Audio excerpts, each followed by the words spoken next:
Welcome to Disruptive Successor, a show for next generation leaders in family businesses and entrepreneurs who want to disrupt the status quo and take their existing business to a whole new level. We all know that what got us here isn't going to get us there. This show will provide inspiration, advice, and resources to help you create massive impact. This podcast is sponsored by myself, Jonathan Goldhill, and my company, the Goldhill Group, where we provide coaching for growing companies. I'm Jonathan Goldhill, and my purpose is simple: to guide entrepreneurial leaders in family businesses towards more freedom and fulfillment. I want entrepreneurs to get clarity around the changes that will make them and their businesses more successful so they can experience the same freedom I've enjoyed in my life. Our proven practices challenge business owners to think differently about their business and how they're running it, and quite literally become game changers in our clients' companies. Learn more at thegoldhillgroup.com website, where you can schedule your free strategy session.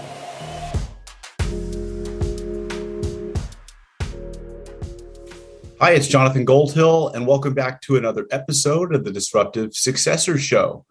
And today I have a unique individual as my guest. Neil Sahota is an IBM master inventor, a United Nations AI advisor, and author of the book Own the AI Revolution, also a professor at UC Irvine.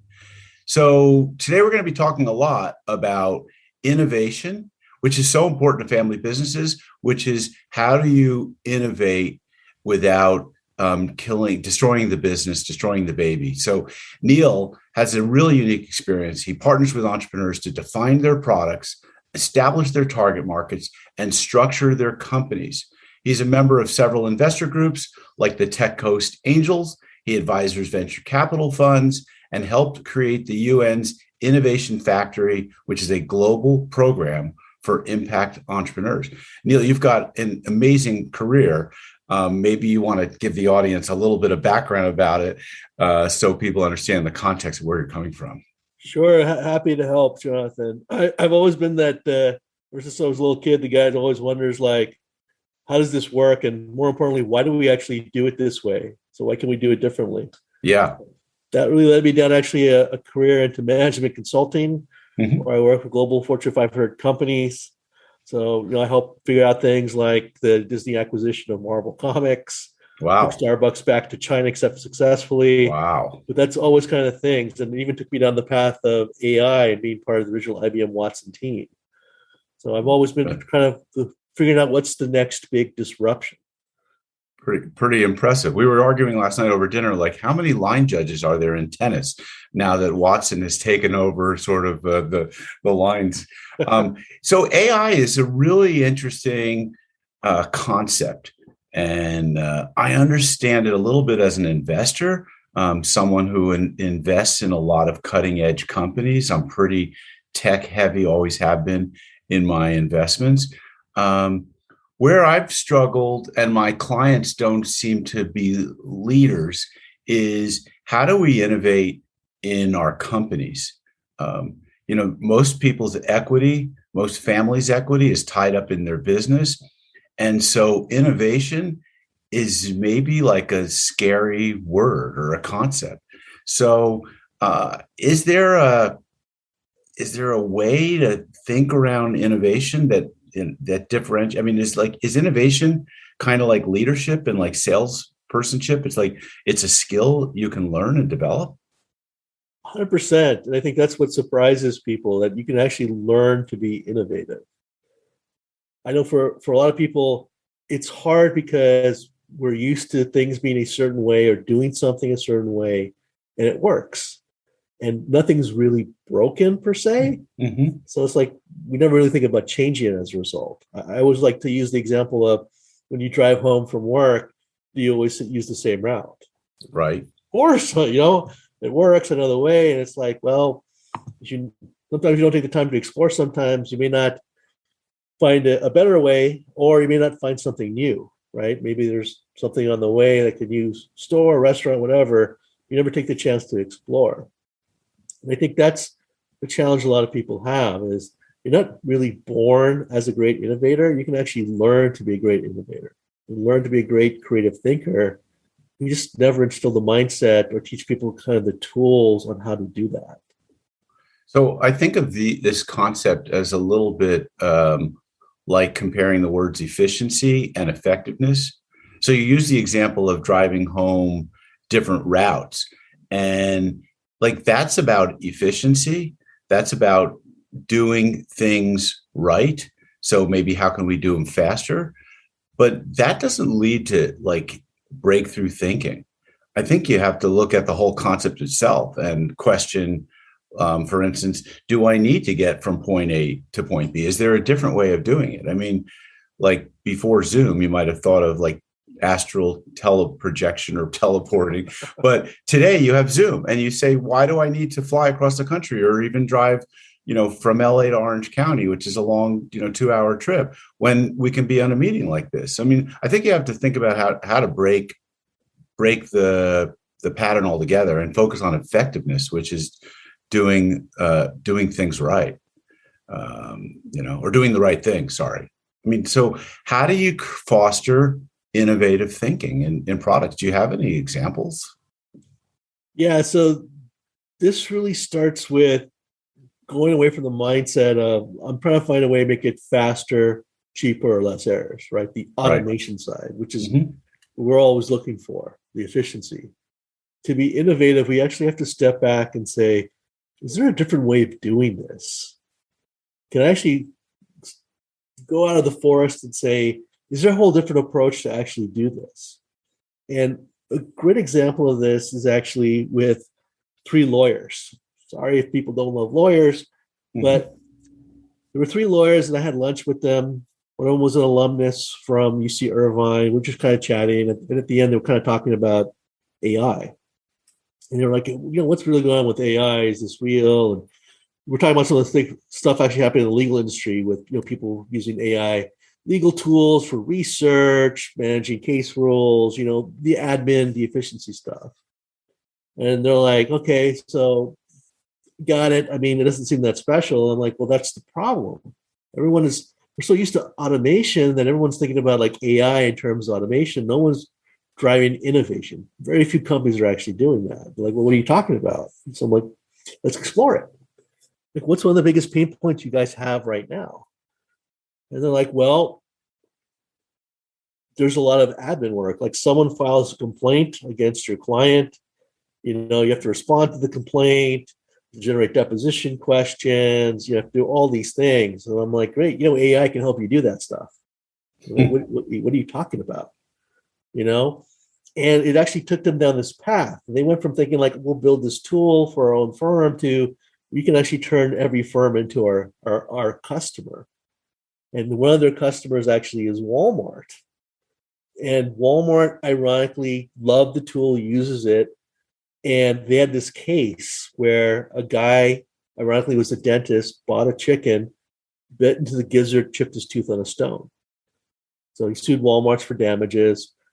I don't know what Walmart would normally sell, $50,000, $60,000 or something. But because they're using this AI innovation now, called Legalmation, the AI actually, did all the work. And it came back and actually said as part of the case strategy that when a chicken eats, it's a material fact that it stores the stones in the gizzard.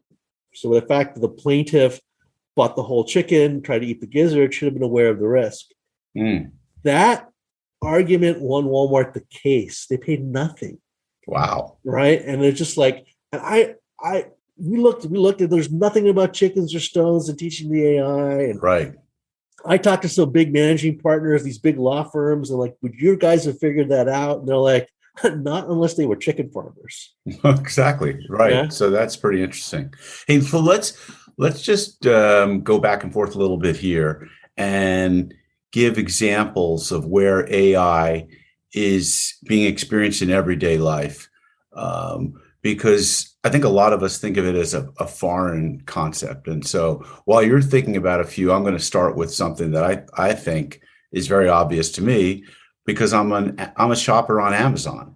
And And I see lots of places where Amazon uses AI. And so I start with the concept of personalization, where they seem to know what I like in the way of books, in the way of products, in the way of music. Any way that I interact with them, they know what I like. And so they serve up suggestions when I go to their website to buy a product, or on Alexa, it'll send me notifications about something it's time to reorder.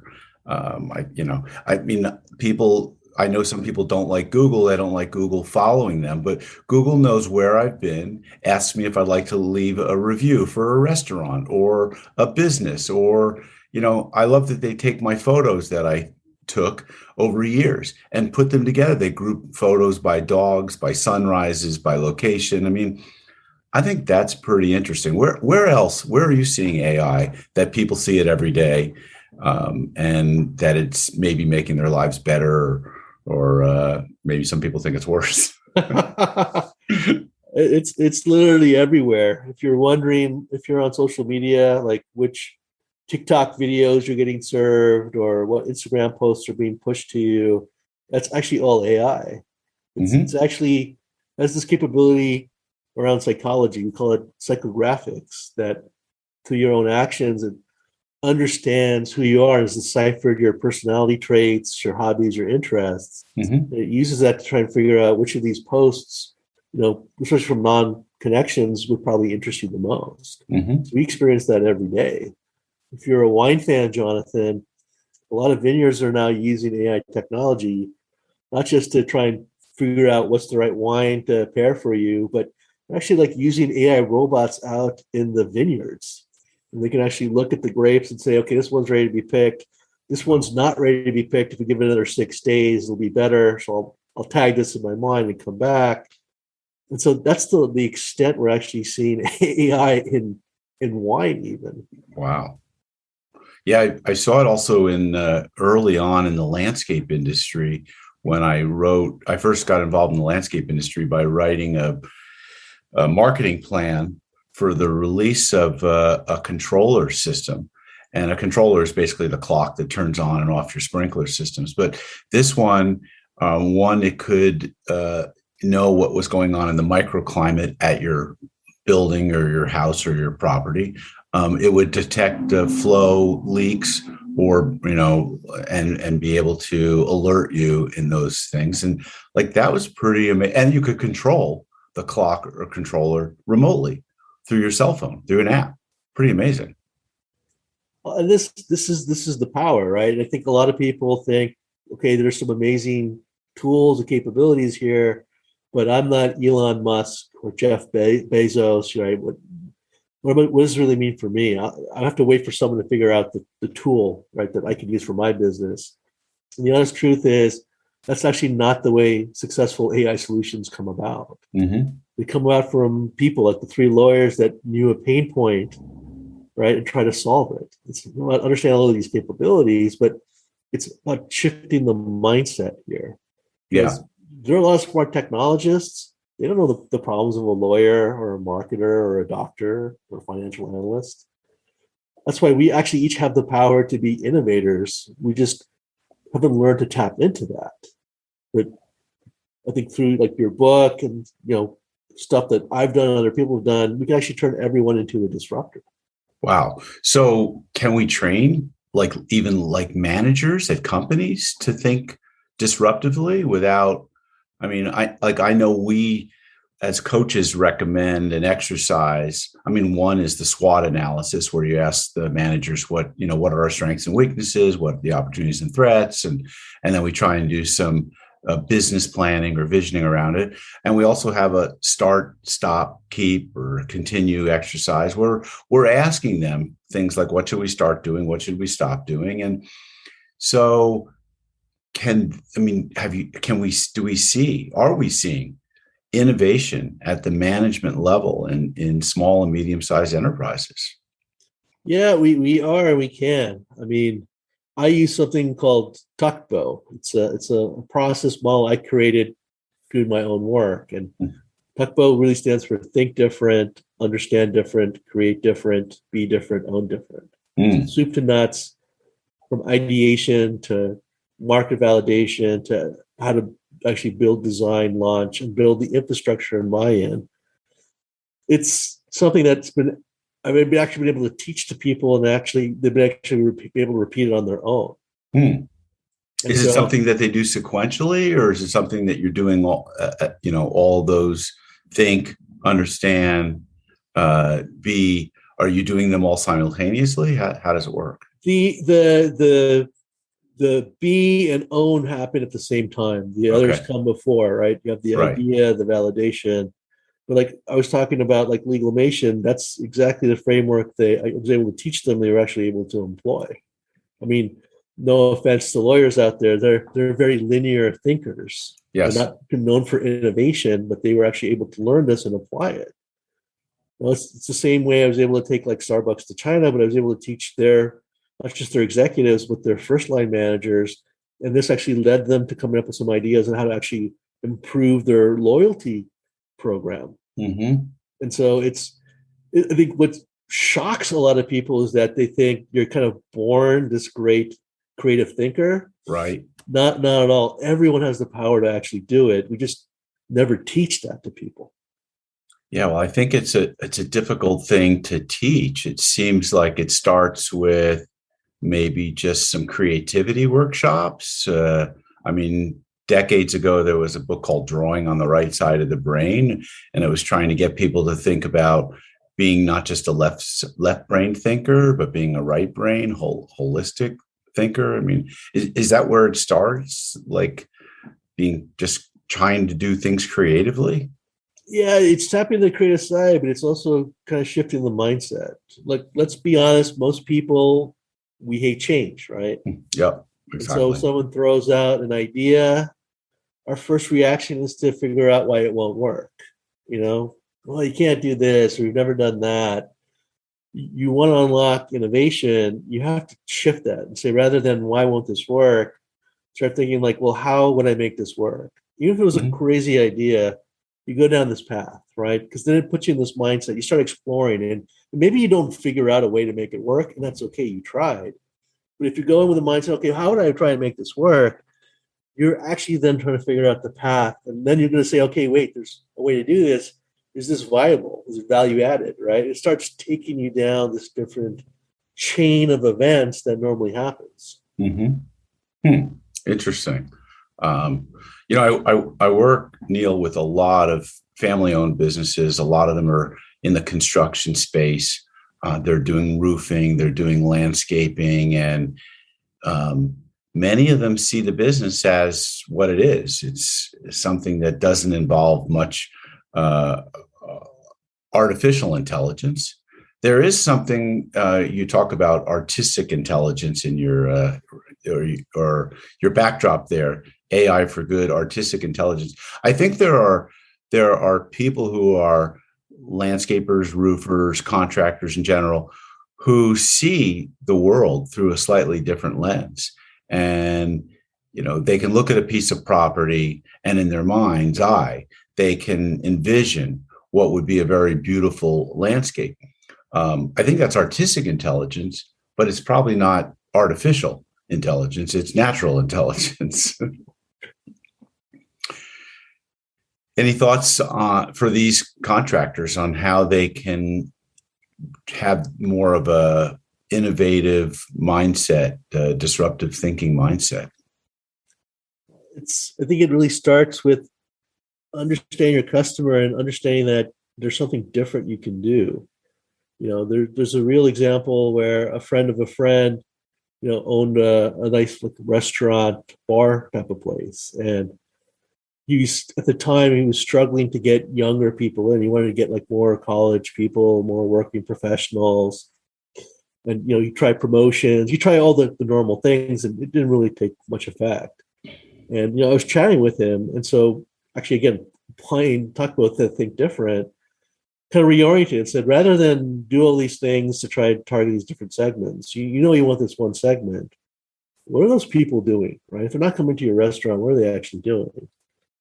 And he's like, well, I think they're probably going to some other restaurant or something like that. And I was like, well, what if they're not going to a restaurant at all?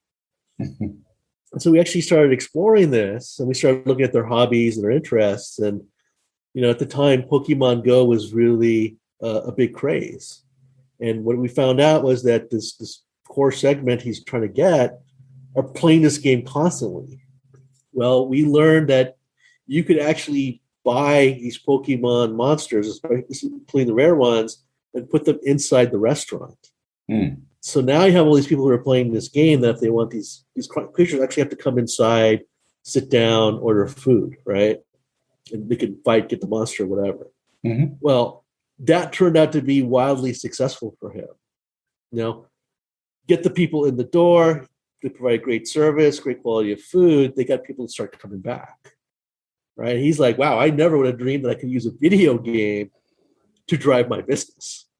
Crazy, right? And so what I'm hearing from you is that the process could begin with getting close to your customers and really finding out their psychological desires or needs or wants, and trying to serve up something that aligns with that psychological or psychographic, and bring them in through that. 100%. It's pains and gains and knowing what your customers want to do. That's really the ultimate thing here. We like to think that we know the customers and we've been in business for a long time, but people change, market conditions change. We got to be ready to adapt to that. Yeah, but so like you're asking someone who might not even know what questions to go and ask. I mean, like, I don't know how you uncovered that they all liked that game. It was hot. It was, but it takes a certain mindset probably just to be able to ask the right questions of your customers. I mean, what would be, where would you start them? Would they start by asking psychographic questions, or would they start by asking, what do you like about our product or service? What needs does it fulfill? What's missing? Why do you go somewhere else? What are you seeing in the market? Where would you start? Those are all great questions, but I would even take it back a step further to where you start and just say, who is the customer, right? Forget about your product or service for a moment, but say, who is the customer? What is it they do, and where are they? Right? If you don't understand that, you don't know where to find them, and you don't know what they're doing, right? A lot of people, I hate to say it, in this information age, expect you to know them. They're like, there's so much information about me, especially for millennials, Generation Z. They're like, you should already know me. You should already know what I would want, to talk to me, all these things. And that's tough for small businesses in particular. Right? We don't have all these amazing tools and ways to dissect all this information. But it's still possible to do it, with 20th century techniques. It's just we got to start with who is the customer, not necessarily why they need my product, or if they're not using my product, who product they're using, just who are they? Yeah. So in your involvement in the venture community, specifically when you're like advising clients, how often are you having them rethink their business model, their product or service just entirely? Like, is that a common conversation? It is. I mean, honestly, Jonathan, it probably happens about 70% of the time. Wow. Isn't that easy when they're just starting? I mean, they're not too far in. I mean, the more deeply embedded, the number more years or months they've been at it, I imagine the more resistant they are to talking about changing it. Unfortunately, you're quite correct there, Jonathan. But that's the common problem that we see with a lot of entrepreneurs, or even people that have small businesses, is that, again, they look at it and think, okay, but this is what I would want, right? I know the space really well. I probably know the customer. And that's really not the case at all. There's too much diversity and other things going on. Or they're like, I've got several loyal customers, I'll ask them. Well, they're a bit biased. Right. That's the challenge. Look at real estate. I hear a lot of people, especially they go back to the early 2000s, they're like, getting to real estate, they're like, well, I'll buy a property and rent it out. It's like, I understand real estate. I live in a home, or I rent an apartment. It's like, that's not understanding the business. That's not understanding the customer, right? You might be a really great homeowner or a really great tenant. That doesn't mean other people are like that. And I think a lot of people learn the lesson the hard way. So at the end of the day, your business is not there to build the product that you want. It's really there to give the product your customer needs. And I think that's where I see a lot of the struggle is you think like, well, I would use my product, but that doesn't make you the right customer. Yeah. Interesting. Because some companies are founded around a charismatic leader who bases his or her decisions based on what they would want. There's almost an arrogance about it. I think Steve Jobs is coming to my mind at the forefront of someone who basically created stuff that he thinks would be great. And because look, if 20 years ago someone said, and I think they did, like, I'm going to create a device. It's going to be something you can hold in your hand. It'll have, thousands of songs on it, and you'll be able to access your calendar and some other really cool apps, and you'll be able to do email off of it. You might have said, but I don't need anything like that. That's ridiculous. So that's a different level of innovation, someone who's on kind of the bleeding edge. I mean, we're not necessarily talking about bleeding edge thinking here. We're talking about just somewhat disruptive to the status quo. Am I right? Do I have this just, 100%. I know a lot of people talk about the out of the box thinking, Jonathan. Yeah, there's opportunities out there, but there's a lot more opportunities what I call around the box. Right. Look at the surface of the box. There's actually stuff there, and that's a lot more attainable, a lot more visible. Right. It's just, again, we don't teach people to think that way. They're like, well, that next great disruptive innovation is going to be way out there. Yeah. Right? It actually just may be on the surface of the box here. Yeah. Are you familiar with Salim Ismail from Singularity University? I think it's called. I know Singularity University. I'm not familiar with this person though. Yeah, I think he's the co-founder or founder of it. I've not participated, but the concept is that he's teaching you how to 10x or find your 10x factor, and that requires super disruptive thinking. I've known some people who've had those aha moments where, as an example, someone realized that instead of taking so many weeks to get out to a person's home to give them a quote on having their lawn or their landscaping redone, they used early AI technology, such as what was around Google Earth, to sort of visually see the dimensions of the property.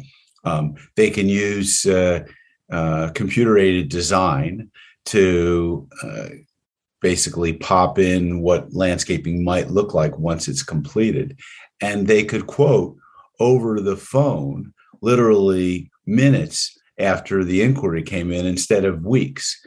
And so that was a 10x game changer for that company. But these are, it's tough to find these things, I think. So is there an aha moment that someone has, or are you saying you can teach people how to have like consecutive aha moments? How does it work, Neil? Jonathan, I'm not sure I believe in aha moments. I think okay. Realizations we come up with built from small things we experience or we observe. And at some point, we actually manage to connect the dots together. It's a question of how fast we can connect the dots. And I think we can teach people to connect them faster. Like, our home is on the older side, and foundation settling stuff, but we have cracks in the drywalls because of age and stuff. And so, brought in a little home contractor doing some work, and I was just talking to him about it. He's like, "Yeah, it's common with houses, especially around this age." And so I was like, "Oh, so you must be getting a lot of work around here." He's like, well, what are you talking about?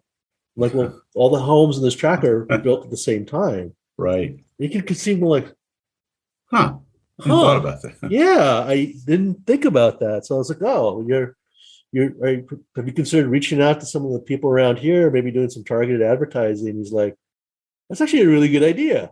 And you can see, the light bulb going off, but this is him connecting all these dots he had stacked up over, time Right. through experience and stuff. Right. So, as I'm thinking about this, I'm thinking like, so a CEO and his or her team, should they go off to their CEO cave and try and figure this out? Sounds like they need to get closer to their customer. How do they engage their team in having this kind of innovation mindset? I mean, isn't this better off as a group think?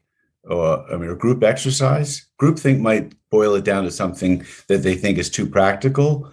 Are you looking to try and get people to figure out how to have you say not aha, but maybe a BHAG moment where they think, like, what could we do that would be like radically different and better? And, should we do it as a group, figure this out? What are your thoughts on that? I believe in diversity of thought, and having a group with diverse perspectives, I think, always helps. I know for some small businesses, that's a bit of a challenge.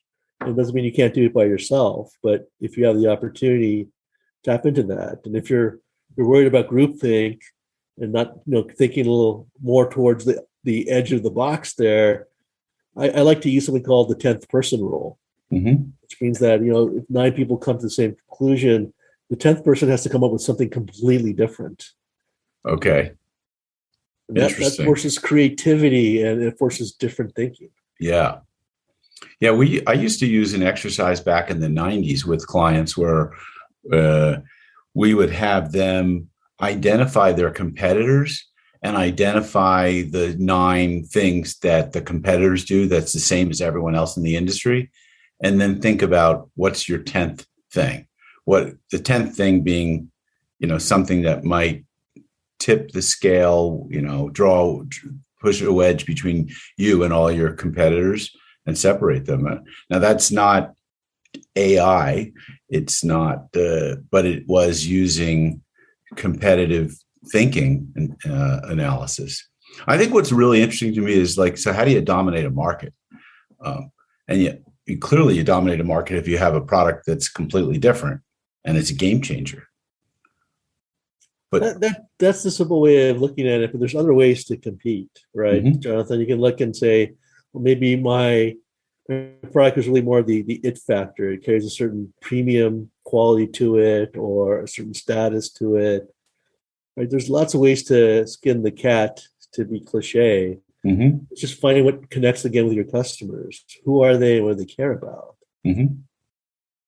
So tell our listeners a little bit about your firm. What kind of work do you do? You have an advisory firm, it seems like, and you're teaching. Tell us a little bit about what kind of clients you're working with. What's a great engagement? What does the process look like? I work with a lot of different types of clients. So from small startup companies to big Fortune 500 companies, as well as nonprofit and government agencies. It's all about them kind of unlocking the innovation, get them beyond the automation and find that disruptive opportunity. A lot of it's kind of working through Tuckbow. And again, it's not just coming up with the idea, it's how to actually execute against it successfully. And that's the other struggle. Once you have a great idea, how do you actually make it a reality? So it's teaching them how to do this. It's kind of helping them through that first opportunity to get the immersive hands-on experience, and that they can actually go out and keep doing it on their own. Interesting. And you're working with social enterprises as well, where and let's define for people to understand what a social enterprise is, but that seems like a great place for, let's call it artistic intelligence. So I do. It's a big passion. So for people that may not be familiar with social enterprise, they're for-profit businesses that also are focused on a positive impact. Like you think of like Tom's Shoes. If you buy a pair of Tom's Shoes, they donate a pair of shoes to someone in need. So it's things like that. And I'm very big about that because my goal in life is to try and leave the world at least as good as I found it, if not better. Yeah.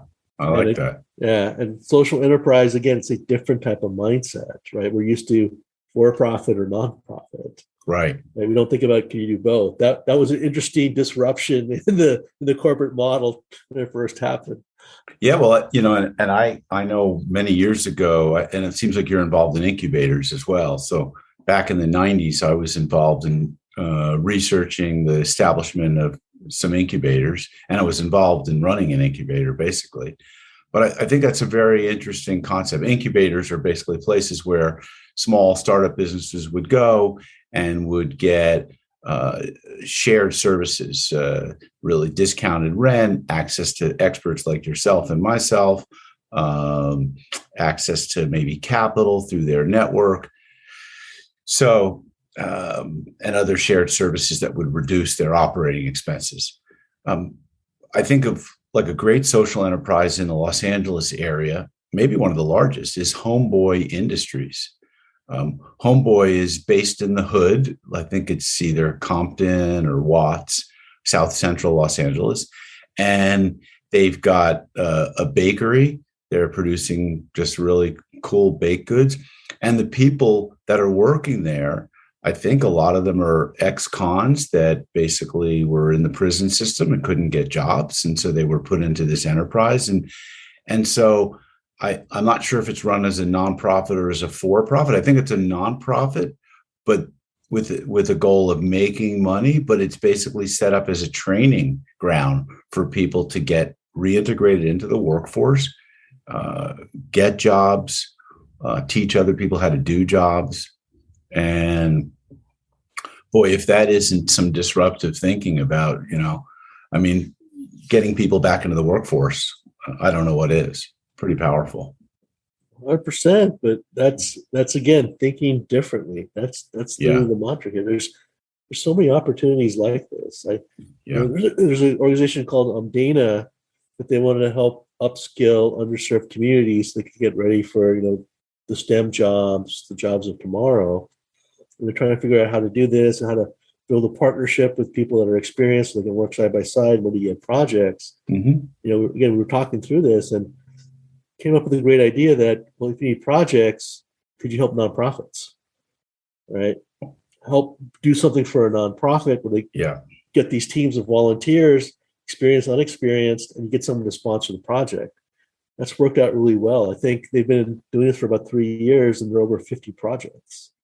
Look, I think it's great. These kinds of thinking, what Tom did in Tom's shoes, what Homeboy's doing, what this group is doing. I think it creates an affinity for your brand, that you have maybe a cause or a give back or something that, again, separates you. Because in a lot of industries, we can easily get commoditized.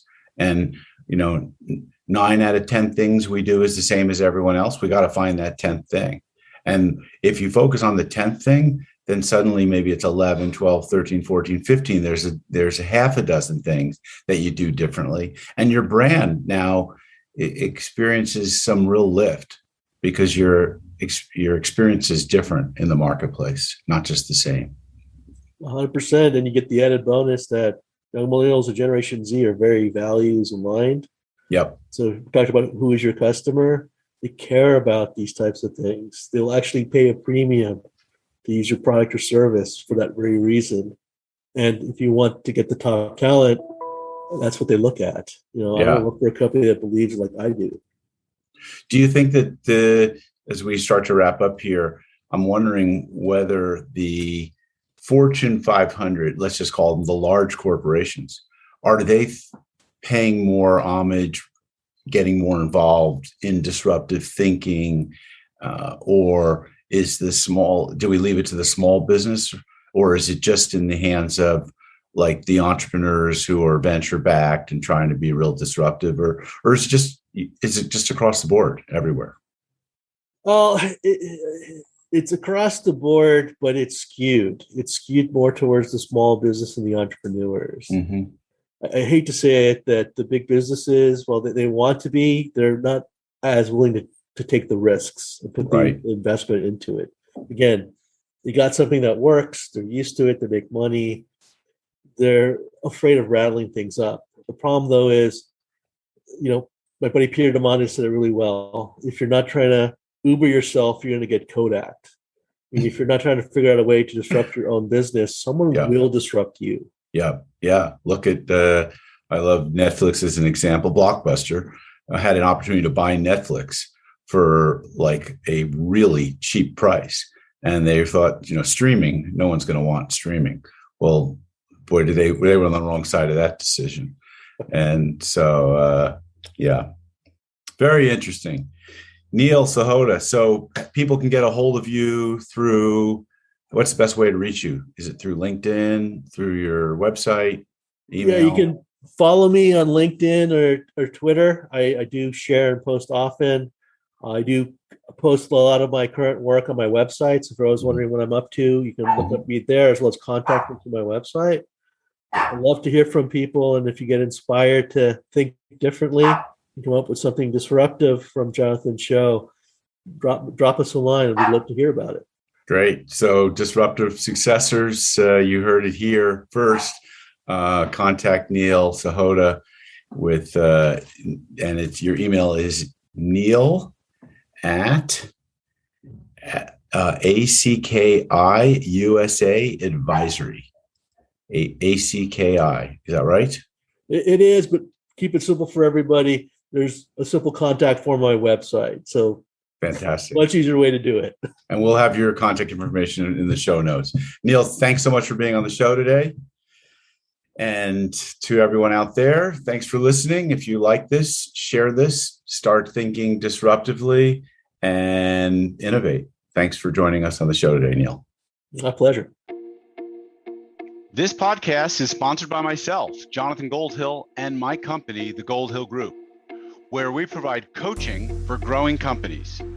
I'm Jonathan Goldhill, and my purpose is simple: to guide entrepreneurial leaders in family businesses towards more freedom and fulfillment. I want entrepreneurs to get clarity around the changes that will make them and their businesses more successful so they can experience the same freedom I've enjoyed in my life.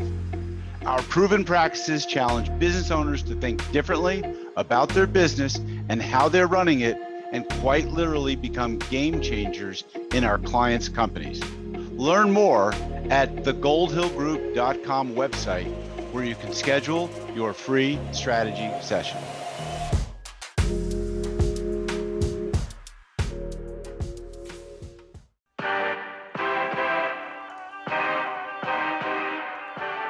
Thank you for joining us on the Disruptive Successor podcast. If you enjoyed today's episode, please subscribe, review, and share with a friend who would benefit from the message.